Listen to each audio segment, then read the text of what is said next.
leaders have a responsibility to share those stories because that gives your employees permission to share their stories and be more human in the way they communicate. What we don't want is lots of robots all sharing the same content and becoming a massive marketing megaphone for the organization. That is not what advocacy is about. Hello and welcome to Masters of Comms, the podcast for transformative communication techniques straight from the pros. In the next episode, our guest will share her recommendations on how to effectively engage and scale executive thought leadership. I'm Lamar Williams, host of Masters of Comms, as well as head of partnerships at Sociable. And today I'm accompanied by our guest, the CEO of Tribal Impact, Sarah Goodall. Hello, Sarah, and welcome to Masters of Comms. Hello, Lamar. Thank you very much for inviting me. It's great to have you.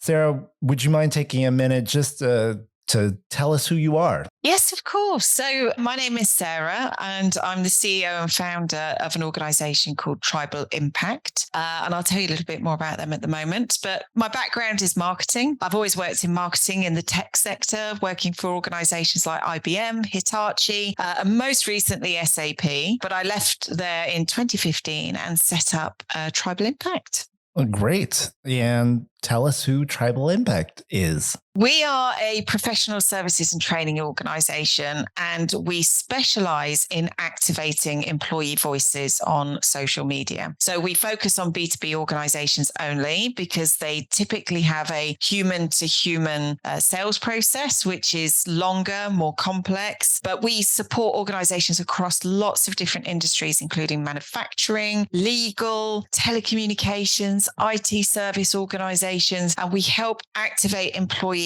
on platforms like LinkedIn or Twitter and other social platforms. Fantastic. And so, Sarah, really jump right in. Something that we've all become accustomed to is how executives have a unique power on driving a company's narrative, which can have an enormous impact on its reputation. And with hybrid working environments, we see that employees have a desire and even an expectation to hear from their leadership on social media. Although the big subject that we have is how to build a culture of leadership advocacy within an organization. So, Sarah, you've worked with many global organizations, and one of the challenges that they've confronted, which you've helped them to overcome, is engaging executive leadership in the construction of their corporate brand reputations, alongside showing the importance of being an advocate on social media. My question for you is whether you agree with this narrative surrounding an executive's impact on their company. And additionally, what have you identified as some of the key challenges that leaders face when addressing their own advocacy on social media? It's a great point, and I do agree actually with the statement. And the reason for that is hybrid working has created a different kind of leadership environment. When people go into the office, when we used to go into the office pre-pandemic, leaders could walk the floors, they were physically visible, you'd host town halls, people would come, watch, they'd broadcast it live. But that doesn't happen anymore because people are going into the office on different days, different times. Leaders are less physically visible, and travel has been restricted in many cases due to the economy. So how do you get leadership visibility when you have all these constraints? And this is where activating leaders on platforms like LinkedIn is absolutely critical, because when they're not physically there, they need to still be there. They need to still be visible. And there is an expectation. Employees do expect it. And not just your existing employees, but your future employees. And a lot of leaders don't even think about that. We're still in a recruitment crisis where we can't get enough talent or enough of the good fit talent into the organization. If you want to develop this leadership culture, you really need to think about how you activate leaders in this hybrid environment where they can be in front of employees and future employees on a more consistent basis. You did also talk a little bit about the challenges. Most often, what I hear from organizations is time. I don't have time. I just don't have time. Can someone manage this for me? It's a huge mistake. And time, that tells me when I hear that, I was going to say excuse, but I know I am one lead. I know what it is to be time constrained. I have 3 kids and I run a business. I know what that is to be time constrained, but it tells me you don't see the value. Well, that's what we're hearing, is that you don't see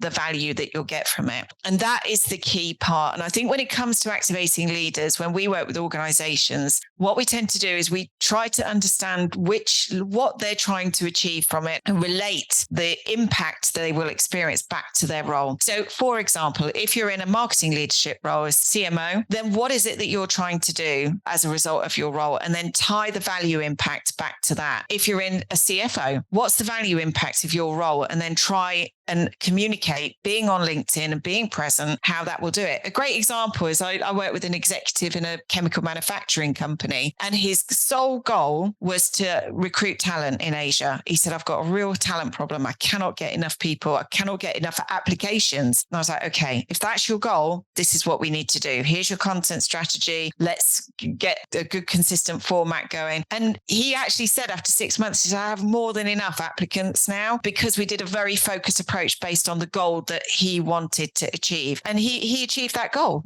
And he's since actually been promoted into other roles. So that's a good example. Is like really understand what the leadership goal is before you try and activate them on social, because then you can communicate the value in a language they will understand. It's interesting that you say that you can activate it through the leadership's goal. But a follow-up question may be, what type of impact can a social leadership advocacy program have on company culture or brand? Yeah, it can have a huge impact because culture is felt. It cannot be written down in a handbook, on a presentation slide, delivered in a town hall. It needs to be felt over time. It's one of those mystical things which really needs to be woven into the fabric of everything the organization does every day. And it starts with leadership behavior. And how a leader behaves gives not permission, but it gives inspiration to employees to follow suit. So if a leader is active on social, if they're sharing content, if they're communicating their value through social and to their ambition, then it shows what good looks like, and it gives employees a great thing to follow. I was just thinking actually about Jeff Abbott's Vanti. He's amazing at this. Go check him out on LinkedIn. I mean, and I did a recording with him actually, and the way he talked about his role as a servant leader is about turning up and serving my employees every day. He said, every day I have to turn up and prove that I'm worthy of this role as a CEO. And he said he sees his presence on LinkedIn as a key enabler for that, to be able to communicate with his employees around the world every week, every day through the behavior that he has. So I think when you think about it like that, it absolutely can impact culture through the behavior, social behaviors of a leader. So yeah, I completely understand. But how can CEOs use platforms like LinkedIn to build trust and credibility with employees? And in turn, can the fact that CEOs start using leadership advocacy trickle down to the public sphere? Yeah, that's a great question. I absolutely believe that a leadership presence on platforms like LinkedIn can help build trust and credibility, because what it does is and it's quite fearful for some leaders, this, right? And this is potentially another challenge and a barrier. Some leaders, they're worried about the exposure that they'll suddenly get, because what you're doing is you're making them transparent and accessible for everyone, not just employees, but for customers as well and future customers. So it could come with an element of risk, which is a perceived risk. But you also, as an organization, you send a message by not having your leaders active on social media. And there are some organizations, even today, where their CEOs don't even have a presence on LinkedIn, let alone an active presence. And that in itself sends a message. I think for me, it's about looking at the way your organization listens to customers and employees. And if you're not showing as a leader that you're in touch with that, to some extent, you're kind of got your hands over your ears, and it's like, I don't want to hear it. I don't want to hear it. It's better that you do hear it. In fact, it's better that you hear it internally rather than externally. But you really need to have an ear out externally on social, listening to your customers, listening to what your employees are doing. This in turn helps build your credibility because it shows you're listening. And as a leader, you do need to listen. You need to understand what's happening in the world around you. not just what's happening, in your calendar this week. And I'm not saying that's how leaders operate, but connecting your leaders to external feedback that's happening within your employee community, but also in the public sphere with customers and partners and the partner ecosystem is key if you want to build trust and credibility with your ecosystem and your stakeholders. And so in that sense, it absolutely does impact public perception because it shows that you are open, you're transparent, you're accessible. You don't have a wall of gatekeepers around you only telling you what you want to hear. Do you know what I mean? And that, like I said, I'll come back to the challenge. That can be quite fearful for some leaders. They'd rather not take that step for fear of what they will see on their comments. But this is where hand-holding, confidence building can really help, because we've worked with some leaders where, they've come back to us and said, I've had this comment put on that post that I put out, and I'm not quite sure how to respond to that. And this is where you really need to be working with your leaders inside out, really, to build that confidence and handhold their presence on social. Yeah, so inspiring stories are fantastic and they really help a leadership advocacy program. So when defining the structure of your strategy, what are some of the initial pillars that leadership should put in place prior to communicating on social channels? And once that structure is in place, how often should leaders actually be communicating? Yeah, this is a great question, because too often leaders sort of launched onto social and they become really another marketing mouthpiece, which is not the way to do it. Any professional that's active on social, you really need to build a content strategy that's going to work for them for the long term. And I'll come on to frequency of posting in a second, but a content strategy, what we do when we work with leaders, we talk about 3 key pillars. Sometimes it's 4, but generally 3 works quite well. So as a leader, you need to think about content that resonates to these 3 areas. The first one is you and the role that you're in. So content that you publish, promote, talk about that relates to the role that you're in. So if you're in a CEO, you'll be talking about maybe earnings, shareholder reports. You'll be talking about maybe traveling, launching new manufacturing plants, new offices. This is you as the role that you're in and your responsibility representing the company and the future and the vision of the company. For a CFO, it might be different. For a CMO, it might be different. The second content pillar, I would say, is you, the leader. So this is not you, the role. This is you and your leadership style. And, quite often leaders will be reading things like from MIT Sloan, HBR, Forbes. They'll be inspired by articles about team productivity, motivations, cultural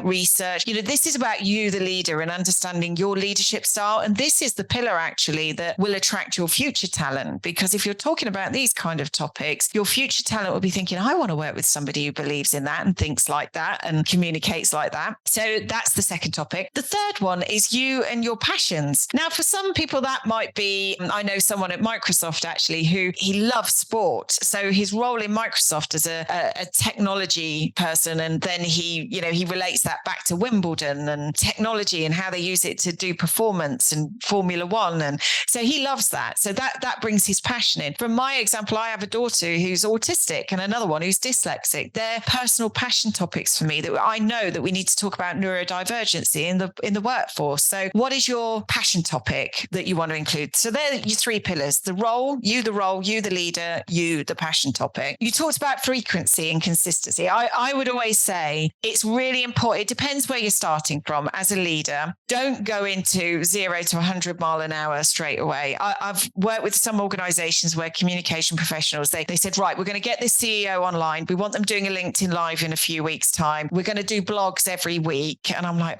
you've got to slow down. This person has not posted anything for 12 months. You can't rush them into techniques and ways to communicate when they're not familiar with just some of the basic things. So you've got to run at their pace. So go really establish the comfort level of the leader today and where their confidence level is at, and then move with them. And we have structured programs that take them on that journey. So you build confidence over time. And it's better to post once a month if you can keep it up, rather than once a week for 2 weeks and then do nothing for another 6 months. So consistency, comfort, and confidence are the 3 things that I would think about when activating leaders on social. Those are great pillars to have in your back pocket I would say, once you have all those pillars installed, how can CEOs encourage employees to actively participate in advocacy efforts and make their voices heard? And maybe what are some of the key messages that CEOs should be communicating to these audiences? Another great example of this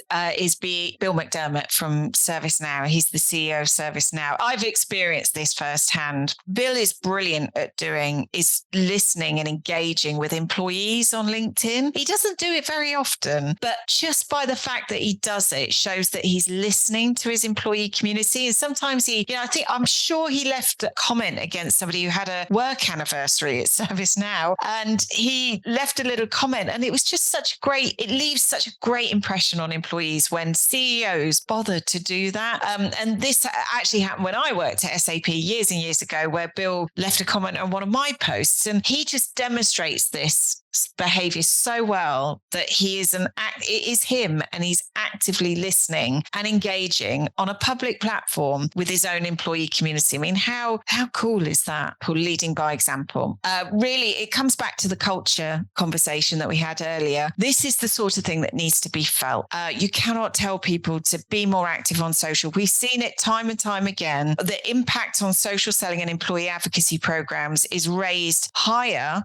More employees are more active when their leaders are part of that. It needs to be felt. You can tell social sellers to be more active on social, but unless their sales leaders are active too, they won't do it. They'll lead by example. They will take inspiration from people that are already doing this. For me, it's cultural. It needs to be felt. You can't direct people. You can't make it mandatory. You can't put it into KPIs. You can't put it into performance metrics. It's a behavioral thing that will happen over time. It's a change management process. Another thing, though, that leaders really ought to do, and I think I say this, but I think they have a responsibility to do it, is to share stories. Share stories. I've got a great example from a CEO of a telecommunications company, and he has worked at that company for over 25 years, and he shared that story of growing up through the ranks. I mean, he was right at the start. He was an engineer, and he's grown through the company and is now the CEO. Sharing that story in a blog is inspirational, not just to your existing employees, but actually to your future employees. And leaders have a responsibility to share those stories, because that gives your employees permission to share their stories and be more human in the way they communicate. What we don't want is lots of robots all sharing the same content and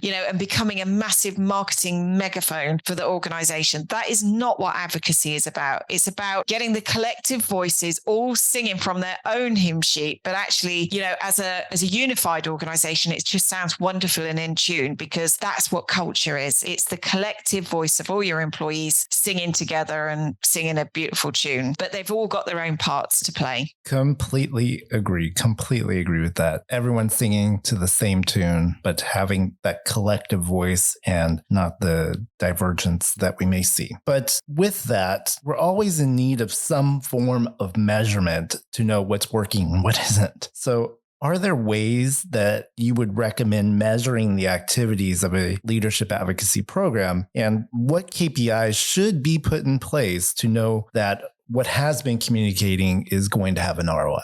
There are a couple of things that I would say. There's quite sort of basic metrics. So when you're looking at activating your leaders and C-suite on social, there are some metrics that you need to keep an eye on. Things like follower count, network count, looking at engagements per post. So you're looking at engagement per post share ratio. So they're the more quantitative metrics, the sort of day-to-day things to keep an eye on to check that they're sort of increasing. But you should also look at qualitative. So look at the kind of comments, who's commenting, who's engaging with posts. So don't ignore those, because they're just as important. I have seen examples where leaders don't reply to comments, and that's such a mistake. They absolutely should do that. I mean, I've seen leaders just liking replies to comments. If you don't reply to people who have bothered to leave a response to your post, that's almost like being in a room talking to someone, and then they just, it's like, yeah, talk to me, but I'm not going to reply to you. If people have taken time to write something on a C-suite post, a CEO post, then reply, because Otherwise, you don't have to reply to them all, but you should reply to some. On the more sophisticated level, you can start tallying up your executive activity on platforms like LinkedIn to talent metrics. So you can start to look at traffic driven to the website, traffic driven to the talent page, the recruitment page, job applicants through LinkedIn. You can look at conversion rates of those applicants. So you can start to look at correlation between activating your executives and how that's impacted your talent metrics over time. And it will be over time. But to do that, you need to get those base metrics now before you start activating your executives. So you need to know, what do they look like now? And has activating our executives on LinkedIn had an impact? Can we see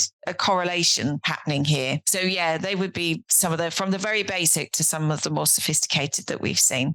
So understanding where you are and where you want to go are the keys in that message. But what would be the 3 key recommendations that you would provide our listeners who may want to start their own leadership advocacy program? There are a few things that you should do. So the first thing is find leaders that are ready. Now, by ready, I don't mean that they've got an amazing profile already, but the ones that understand the value but don't know where to start. Because you could spend a lot of time and energy convincing leaders of the value. Unless they're tuned into it, unless they don't understand why they're doing it, it's going to be really difficult and it will impact the results that you get. So I always think, you should work with the ones that already mentally they've already connected with the value and they see the importance of it, because they will help accelerate the progress. So that would be the first one I would suggest. So the way you can do that, which is my second recommendation, is you can start to benchmark. So benchmark your C-suite against your competitive set. How are your competitors doing? Are they better, just as good, or worse than what you're doing? So look at quantitative, look at qualitative metrics. So really understand how they're doing and put that in front of your C-suite, because that can have a massive impact. We've seen it time and time again when we do it with customers. This is something we do all the time. So we look and it's like, you can see these guys are doing something and you're not there and you need to be there. So that can help find people that are willing to do it. The third thing I would say is work with comfort and confidence levels, because it's always about, don't try and push them too fast, because you will scare them away and it will impact the success of the program. So you really need to understand, okay, they're willing, but where are they at? They don't have a great profile. Their network's quite low. They don't have any profile. So you work and you adjust the program depending on where they're at today, and you move at their pace. You don't run in an executive right from the start, launch their profile and get them on a LinkedIn Live next week. Don't do that. You do not do that. So you've got to start running at their pace and help build the comfort and confidence level over time. And that will be different for every executive. And that is why you can't do one size fits all for everyone. So